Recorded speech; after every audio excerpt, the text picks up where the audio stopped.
I never thought my marriage could be broken by a night, but as I stood outside that dimly lit building, the pulsing bass from inside felt like it was beating against my chest, mixing with the sickening rhythm of my racing heart.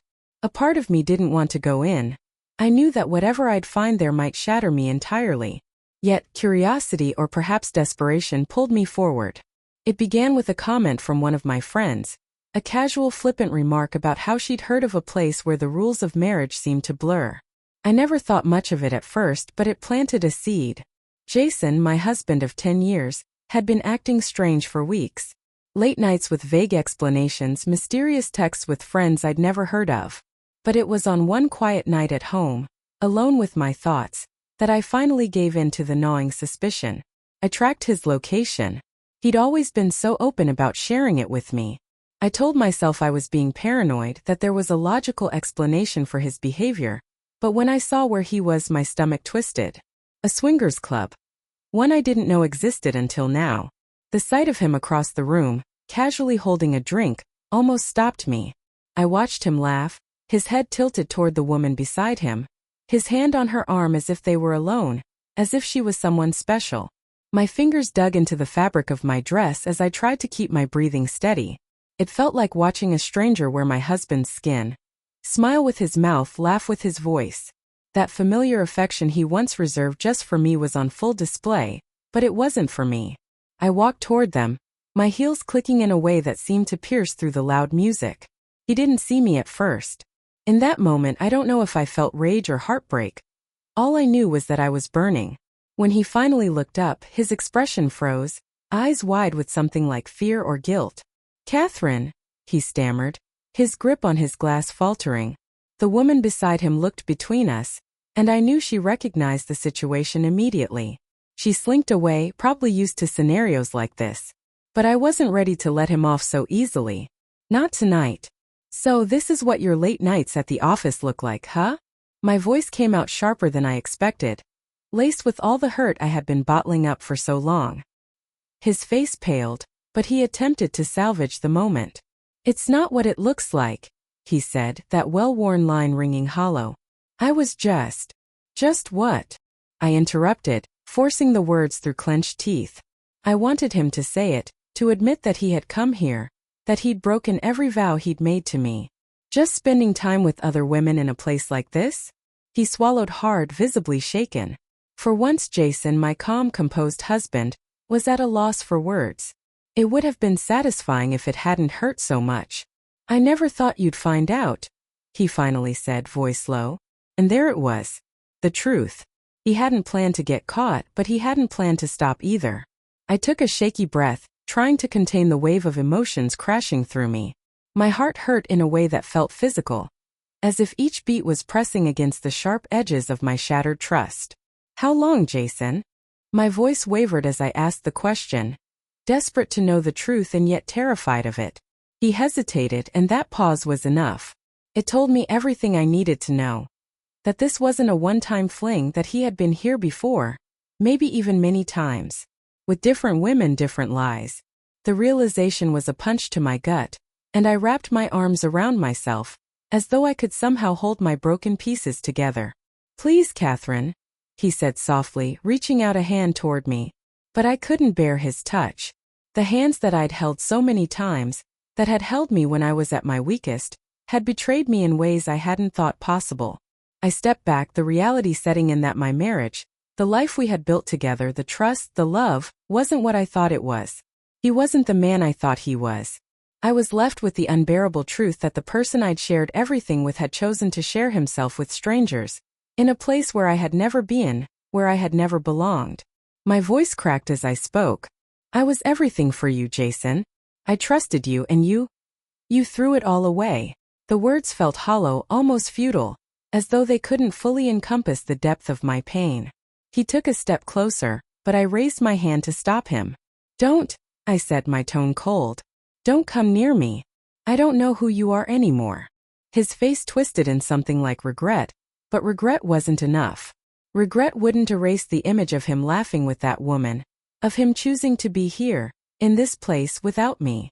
I turned on my heel and walked away, my heart pounding with each step, the sounds of the club fading behind me. I didn't look back. There was no point. The man I had once loved was already gone, replaced by someone who could walk into a swingers club without a second thought. And as I stepped out into the cold night air, I knew that my life, the one I thought I'd known, would never be the same. The drive home was a blur, but the silence in the car was deafening. I clutched the steering wheel so hard my knuckles turned white, replaying the scene over and over in my mind. I couldn't escape the image of Jason in that club, laughing relaxed, his hand casually resting on another woman. I wanted to scream, to cry, to do anything to drown out the sickening realization that the man I trusted with my heart had been lying to me. When I finally parked in front of our house, I just sat there, staring at the warm, inviting glow from the windows. It felt like a lie, a carefully crafted facade, just like everything else in my life. I couldn't bring myself to go inside, not yet. It was as if stepping through that door would mean accepting the reality I was trying to deny. That my husband, my partner, had shattered everything we'd built. I didn't know how long I stayed in the car, but eventually, I heard Jason's car pull up behind mine. His footsteps crunched on the gravel as he approached. I didn't move. I couldn't look at him. The door creaked open, and he slid into the passenger seat beside me, exhaling heavily, his presence filling the small space with tension so thick it was hard to breathe. "Catherine," he began, his voice almost a whisper. "Please just let me explain." I closed my eyes, feeling a wave of nausea rise within me.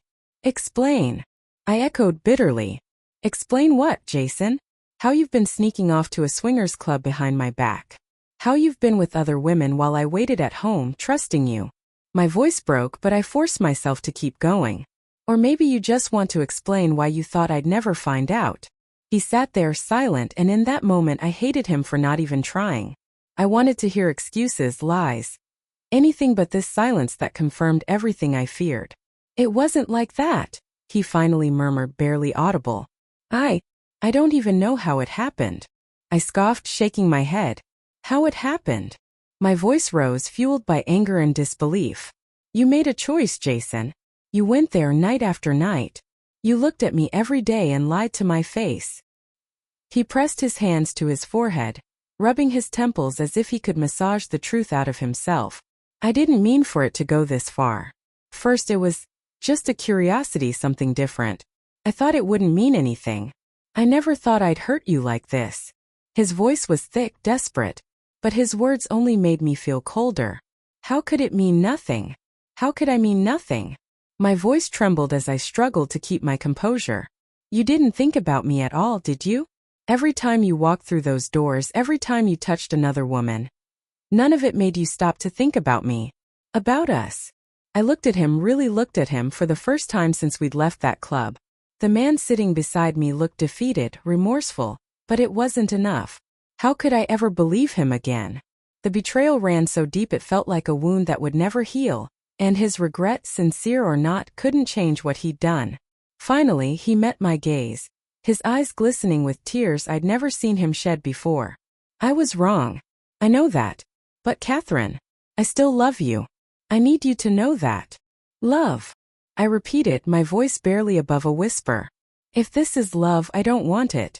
I don't want a love that's hidden in dark clubs and filled with lies. I don't want a love that betrays me so easily." He flinched as if I'd struck him, and a part of me felt satisfaction in seeing him hurt, just as I was hurting. I couldn't forgive him, not now, maybe not ever, but he needed to feel the weight of what he'd done. Without another word, I got out of the car and walked toward the house.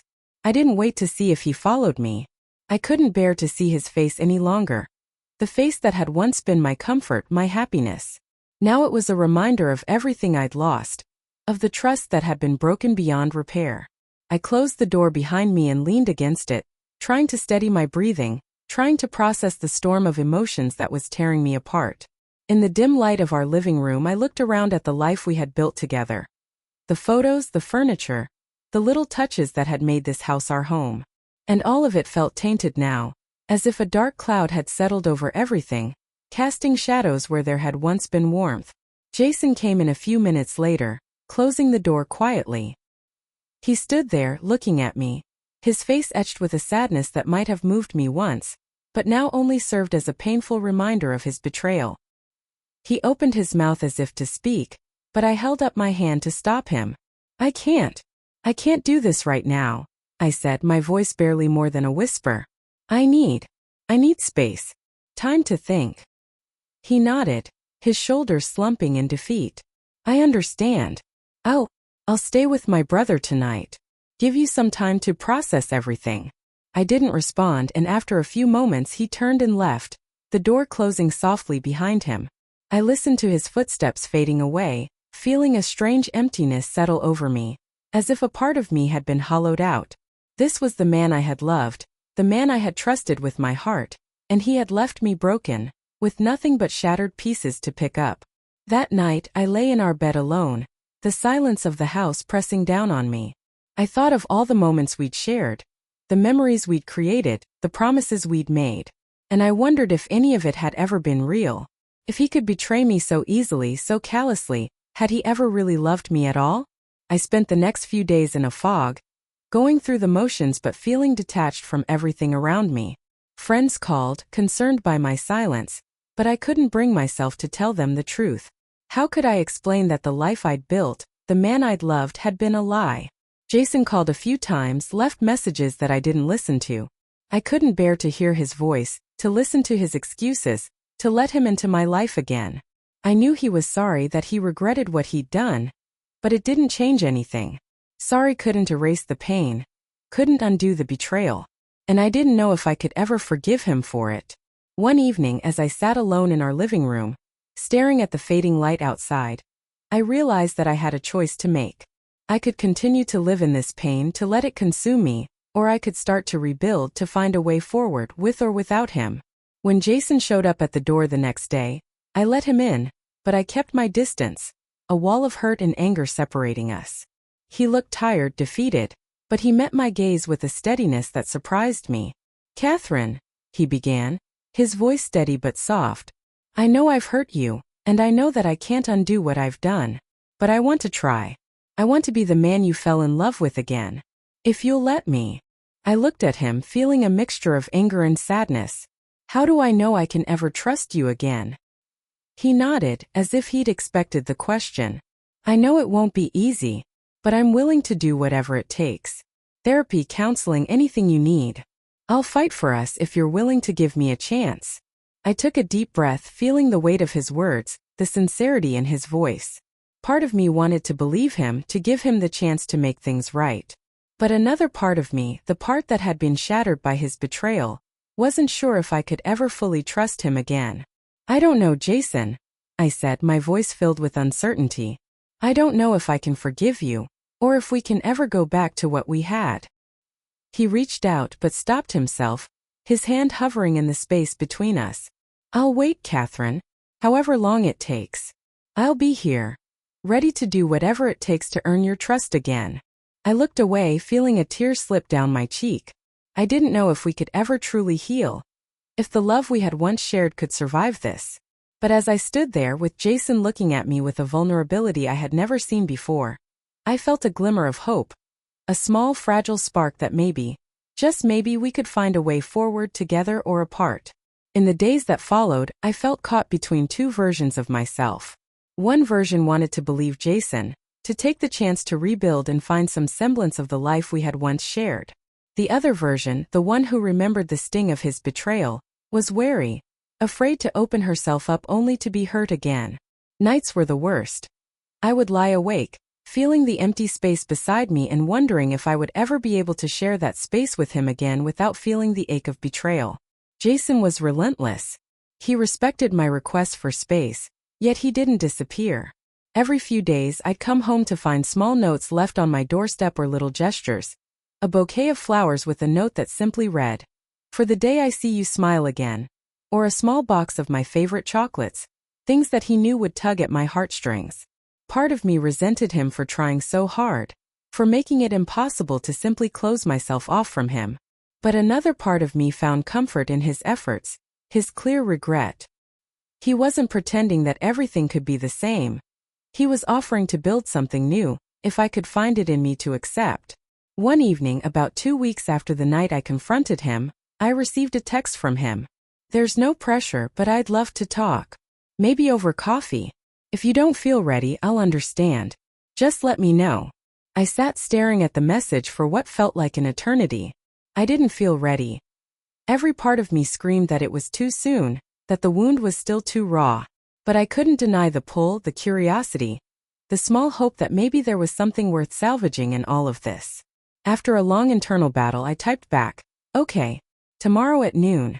Café Bell." The next day, I arrived at the cafe early, too anxious to wait. As I sat there watching the door, memories of our first dates flooded back. We had met in college during a busy finals week, both of us taking a break from studying at the campus cafe. He'd accidentally spilled his coffee on my notebook, then spent the next hour helping me rewrite my notes, our laughter cutting through the stress of the season. I had fallen for his laugh, his gentle smile, his promise to always be there for me. But now, sitting here with the bitterness of his betrayal lingering, those memories felt distant, like they belonged to someone else. When Jason walked in, he spotted me immediately, a mix of relief and apprehension crossing his face. He approached, giving me a small, hesitant smile as he slid into the seat across from me. "Thank you for meeting me," he began, his voice soft, almost tentative. "I know I don't deserve this, but I wanted to talk." I looked at him, taking in the weight of his expression. He seemed different, more fragile, as though the mask he'd worn for so long had finally cracked, and he was left exposed, vulnerable. "I almost didn't come," I admitted, feeling a mixture of anger and sadness bubble up inside me. "I don't know if anything you say can change how I feel about what you did." He nodded, visibly swallowing, as if bracing himself for the inevitable blow. "I understand. I know I've hurt you in a way that I can't ever undo. But I need you to know why it happened. I owe you that." I folded my arms, trying to keep my emotions in check. "Then tell me. Make me understand, because right now all I see is a man who destroyed everything we built together." He took a deep breath, his hands shaking slightly. "I think I got lost. Somewhere along the way I started feeling like everything was just routine, like I was losing myself. I know that sounds selfish, and it is. I was selfish." He paused, looking down as if ashamed to meet my gaze. "Going to that club. It made me feel like I was someone else just for a moment. It wasn't about you or about our marriage. It was about me escaping, avoiding facing things I didn't want to confront. But that's no excuse. It was wrong, and I know that now." His words hung heavy in the air, and I tried to let them sink in. I wanted to understand, to find a way to reconcile this version of him with the man I'd fallen in love with, but it felt like looking at two separate people. "Did you think of me at all?" I asked, my voice barely above a whisper. "Each time you went, did you ever stop to think about what it would do to me if I found out?" His face contorted in pain, and he shook his head. "I did sometimes. But I kept pushing those thoughts away, convincing myself it didn't matter, that you'd never find out, that it wasn't hurting anyone. But it was. I see that now. I hurt you, and I betrayed everything we stood for. For a moment I let myself feel the sadness, the loss of everything we had shared. It was as if I were grieving the death of our relationship, mourning the man he once was and the woman I had once been with him. We sat there in silence, the sound of coffee cups clinking and quiet conversations around us filling the space where words should have been. After a long pause, I took a deep breath, trying to steady myself. "Jason, I don't know if I can forgive you. I don't know if I can ever look at you the same way again." He nodded, his gaze filled with a pain that mirrored my own. "I understand. I don't expect forgiveness, Catherine. I just want you to know that I'm here, that I'm willing to put in the work, to rebuild your trust if you'll let me." I looked at him, feeling a glimmer of something that I couldn't quite name. Hope, maybe, or a faint whisper of the love that had once bound us so tightly. I knew it wouldn't be easy, that we would both have to face the wounds and scars that his betrayal had left behind. But part of me wanted to try, to see if there was still something worth saving beneath the rubble of our broken trust. "I can't make any promises," I said, my voice soft but resolute. "But if we're going to try, it has to be different. No more lies. No more secrets." He nodded, a hint of relief flickering across his face. "I'll do whatever it takes, Catherine. I'll be here every step of the way if you'll have me." As we left the cafe, walking side by side, I felt a strange sense of calm settle over me. The road ahead would be long and painful, filled with moments of doubt and the shadows of what had been broken. But for the first time since that night, I felt a faint sense of possibility, a small spark that maybe, just maybe, we could rebuild something new from the ashes. The days turned into weeks as we waded through the aftermath, our lives a fragile, tentative balancing act between rebuilding and remembering. Every conversation felt like stepping on glass. I was careful with my words, afraid of opening wounds that hadn't even begun to heal. Jason, on his end, took a quieter approach, moving through the house as though he were a guest in his own home, respectful of every boundary I set, almost too careful, as if he feared any misstep might tear down the delicate progress we'd made. We began going to counseling sessions together, and it was there, in the therapist's office, that I allowed myself to ask the hardest questions. I wanted to understand not just why he'd betrayed me, but what had driven him to step so far away from the life we had built. Each session left me drained, yet strangely lighter, as though every tear shed, every painful truth uncovered, was slowly lifting the unbearable weight I had been carrying. One rainy evening after another grueling session, Jason suggested we go out for dinner, something simple. We ended up at a small Italian restaurant on the outskirts of town. It wasn't the kind of place we'd typically go. It was quiet, a little dim, but it had a charm to it. As we sat there waiting for our food, I could feel Jason watching me, his expression softer than it had been in a long time.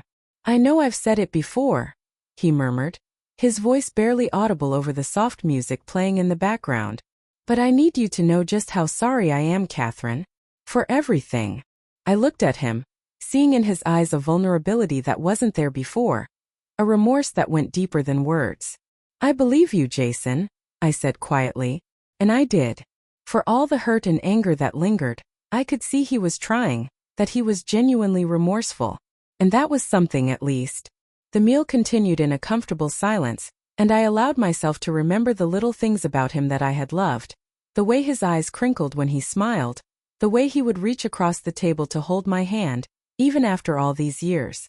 But as much as I cherished these memories, a part of me was painfully aware that the innocence of our love had been forever tainted. There would always be a shadow, a dark reminder of his betrayal. When we returned home that evening, I found myself lingering in the hallway, not ready to go to bed. Jason noticed, his gaze lingering on me with a mixture of hesitation and hope. He reached out, his fingers brushing mine. It was such a simple gesture, yet it sent a shiver down my spine, reminding me of the closeness we once shared. "Catherine, do you think we can ever go back to how things were?" he asked, his voice heavy with a question we'd both been avoiding. I swallowed, feeling a lump form in my throat.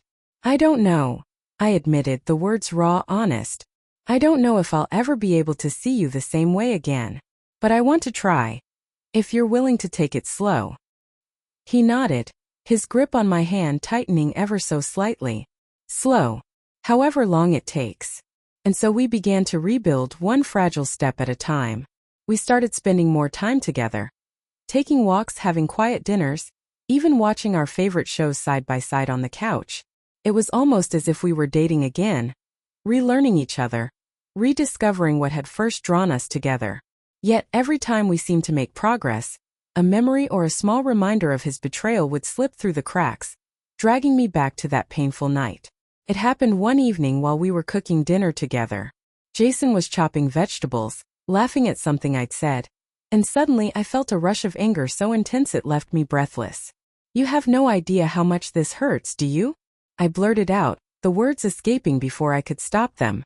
Jason froze, the smile fading from his face as he turned to me, his expression a mix of shock and guilt.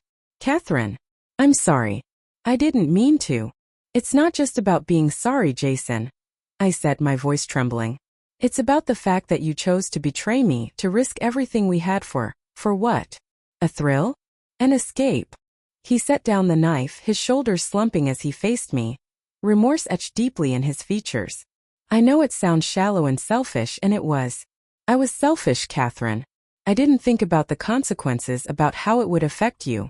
And I'll regret it every single day." I wanted to scream, to yell that regret wasn't enough, that his remorse couldn't erase the pain he'd caused.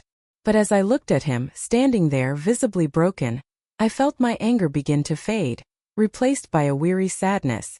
I don't know if I'll ever be able to forgive you completely, I said, my voice barely more than a whisper. But I'm trying for both of us. Jason reached out, his hand resting gently on my shoulder. Thank you, Catherine. I know I don't deserve it, but thank you for even trying. The weeks turned into months and slowly, almost imperceptibly, things began to change. The sting of his betrayal still lingered, a constant ache that I couldn't quite shake. But there were moments, brief flashes, where I caught glimpses of the man I had once loved, the man who had once been my best friend, my partner in everything. We continued going to counseling, and with each session I felt myself opening up a little more, letting go of the anger, allowing myself to feel the hurt instead of burying it beneath resentment. Jason was patient, never pushing, always there to listen, to hold me when the pain became too much. One evening, as we sat on the porch watching the sunset, he turned to me, a look of quiet determination on his face. I've been thinking, maybe we need something new. A fresh start. Just the two of us. I looked at him, curious. What do you mean? A trip, he said, his eyes lighting up. Just you and me. Somewhere far away where we can leave everything behind for a while. I think it could be good for us. The idea was tempting. A chance to escape, to leave behind the memories of betrayal and heartbreak. If only for a little while. And yet, part of me hesitated. I was afraid of what might happen if we left the safety of our routines. If we were forced to confront our feelings without the distractions of everyday life. But as I looked at him, I saw a glimmer of hope in his eyes. A spark of the man I had once loved. And I knew that if we were ever going to move forward, we had to take that leap together. Okay, I said finally, a small smile tugging at the corners of my mouth. Let's do it. We booked a cabin by a lake, a secluded spot where we could be alone, far from the reminders of our broken past. The drive there was quiet, filled with a mix of anticipation and apprehension, as though we were stepping into uncharted territory. The first few days were awkward, filled with silences and moments of doubt. We were still fragile, still tiptoeing around each other, unsure of how to rebuild what had been lost. But gradually, the quiet turned into conversations, laughter, and moments of connection that felt like the first sparks of something new. One evening, as we sat by the fire, Jason took my hand, his eyes serious. Catherine, I know I can't undo the past, and I know I'll never be able to fully make up for the pain I've caused you. But I want you to know that I'm here. For however long it takes, I'm here. I looked at him, feeling a surge of emotion that was equal parts love and pain. I know, I whispered, my voice choked with unshed tears. And maybe that's enough. For now. In that moment, I realized that healing wasn't about forgetting the pain or pretending it hadn't happened. It was about choosing day after day to keep going, to keep trying even when it hurt. And maybe, just maybe, there was still hope for us if we were willing to fight for it. As the fire crackled and the stars began to appear overhead, I leaned against him, feeling the warmth of his embrace, the steady beat of his heart. For the first time in a long time, I felt a glimmer of peace, a sense of possibility, as though the pieces of our broken love might one day come together to form something new, something stronger. And as we sat there side by side, I knew that whatever lay ahead, we would face it together, one fragile, hopeful step at a time. The drive back from the cabin felt like a strange, almost surreal ending to what had been a journey of both healing and rediscovery. We didn't say much, letting the quiet moments linger between us, as we both took in the significance of what we had experienced together. There was something different in the air, a sense of closure to the pain and a tentative hope for the future. Back at home, reality quickly settled in, with daily routines and responsibilities pressing upon us. There were still moments of doubt, small flashbacks that surfaced unexpectedly, leaving a bitter taste in my mouth and a tightness in my chest. But Jason was there for every moment of it, understanding when I needed space, and even more patient when I needed reassurance. The counselor we had been seeing suggested we continue our sessions for a while longer, to fully unpack everything that had been left unsaid. Surprisingly, I found myself wanting to go, wanting to explore the deeper questions that still lingered. I knew that if we were going to make this work, I needed to fully understand not just Jason's motives but also my own feelings, my fears, my insecurities, and above all, my willingness to forgive. It was during one of those sessions that I finally allowed myself to ask the question I had been too afraid to confront. Why did you feel like you had to go there, Jason? My voice was soft, vulnerable, and it echoed in the quiet room. Why wasn't what we had enough? He looked down, his hands fidgeting as though searching for the right words. It's not that you weren't enough, Catherine, he said, his voice trembling with emotion. It's that I wasn't enough. I felt empty, like I was losing myself. And instead of talking to you, instead of being honest about how lost I felt, I tried to fill that void with something else. Something that ultimately meant nothing. The honesty in his answer surprised me, and for the first time I felt a genuine compassion for him. Not as the man who had betrayed me, but as a person struggling with his own demons. I had been so focused on my own hurt, my own sense of betrayal, that I hadn't fully considered the pain he must have been carrying. It didn't excuse what he had done, but it gave me a perspective I hadn't seen before. The counselor nodded, encouraging us both. Rebuilding trust is a journey of shared vulnerability. It requires you both to see each other as imperfect, as human, and to find compassion in those moments. It's not easy, but it's the foundation of healing. And so, step by step, I tried to let go of the bitterness. It wasn't a linear path. Some days I felt hopeful and open, while others I found myself feeling suspicious or doubting his every move. But Jason never faltered. He remained steady, understanding, always willing to listen, to talk, to support me in whatever way I needed.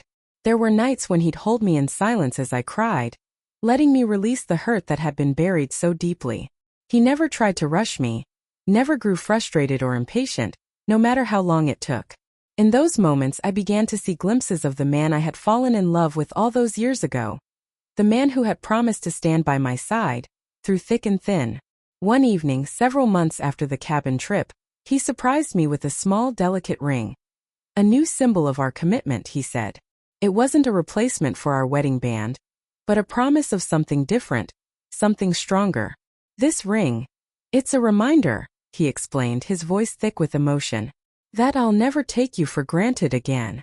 That I'll cherish you every single day, for as long as you'll have me. I slipped the ring onto my finger, feeling a rush of emotions. It wasn't forgiveness exactly, but it was a step closer to something deeper. An acknowledgement that our love was strong enough to weather even the darkest storms. The months stretched into a year, and though the memories of his betrayal still lingered, they no longer held the same power over me. Instead, they served as a reminder of the resilience we had discovered within ourselves, of the strength we had found to rebuild, to start anew. We had learned to communicate in ways we never had before, to truly see each other, flaws and all, and to cherish each moment together. We started creating new memories, small but meaningful. Sunday morning hikes, late-night movie marathons, dinners by candlelight in our own dining room. There was a quiet beauty in the ordinary moments we shared, a depth that hadn't been there before. It was as though we were falling in love all over again, not with the idealized versions of ourselves but with the real imperfect people we were. One day, as we were packing up for a weekend getaway, Jason looked at me, a gentle smile on his face. Thank you, Catherine, for giving us this chance, for letting us find our way back. I smiled, reaching out to squeeze his hand. We both fought for this, Jason. It wasn't just me. As we drove off into the sunset, I realized that while our love was no longer the fairy tale I had once imagined, it was something more enduring, more real. It was a love that had faced darkness and had chosen to come out on the other side, scarred but stronger, and ready to face whatever lay ahead together. Life settled into a new, steady rhythm after that. I still carried scars, both visible and invisible, reminders of the pain I'd endured and the love we had fought to save. But they had become a part of me, woven into the fabric of my heart. And strangely, in a way I never thought possible, I had come to see those scars as symbols of growth and resilience. They reminded me of how far we had come, of the strength I'd found within myself and the love we had rebuilt, brick by brick. The people closest to us, our friends and family, noticed the change, though few dared to ask directly. They knew in some way that something had shifted between us, that we had walked through fire and emerged changed. My best friend Sarah was the one person who knew everything. She had been my anchor through the worst of it, and while she had been skeptical at first about my decision to stay with Jason, she had eventually come to accept it, seeing the effort and sincerity he put into our healing. One evening we invited Sarah and her husband, Tom, over for dinner. It was a casual night, filled with laughter, shared stories, and reminiscing about old times. Jason and I exchanged glances across the table, little smiles that spoke of a deeper understanding, a bond that no one else could fully comprehend.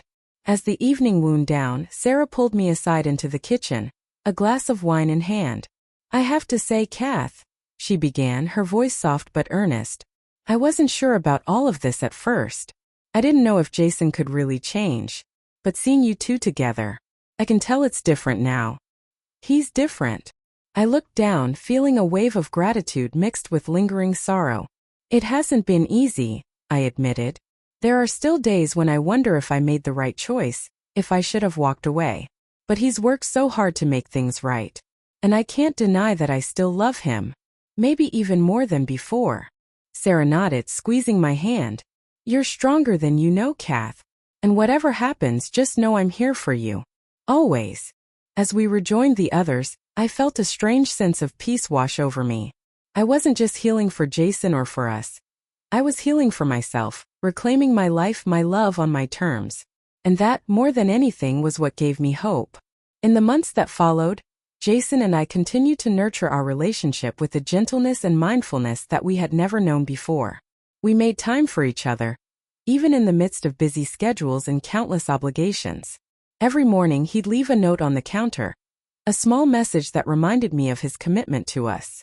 Sometimes it was as simple as, "Thinking of you," or, "Have a great day." Other times he would leave little messages about future plans, dreams we hadn't yet pursued. A reminder that he was fully present in our shared journey, looking toward a future he was ready to build together.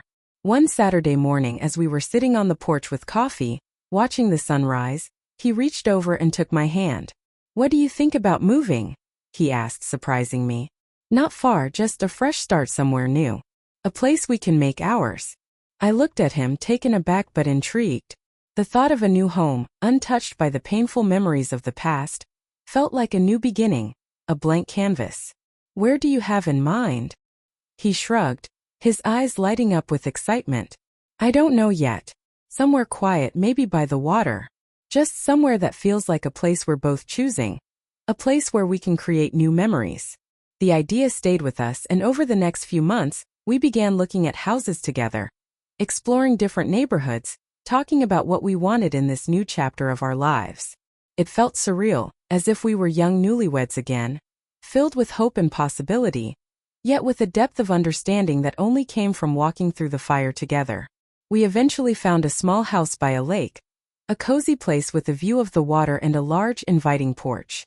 It wasn't grand or luxurious, but it was perfect. The day we signed the papers, we celebrated quietly, standing together in the empty living room, imagining the life we would build here. It felt symbolic, as though we were leaving behind the echoes of the past and stepping into a future we were creating together, one filled with intention and love. The move was a whirlwind of boxes, paint samples, and endless decisions about furniture and decor. We argued over little things, whether to get a coffee table with or without storage, which color to paint the bedroom, but each disagreement ended in laughter and shared compromise. In a strange way, the process brought us even closer, reminding us that the smallest choices were, in their own way, part of our healing. One afternoon, as we were unpacking a box of old photos, I came across our wedding album. I hesitated, my fingers brushing over the cover. Jason noticed and looked at me, a question in his eyes. Wordlessly, I opened it, flipping through the pages. The photos felt like memories from a different life. Our younger selves, blissfully unaware of the trials that lay ahead.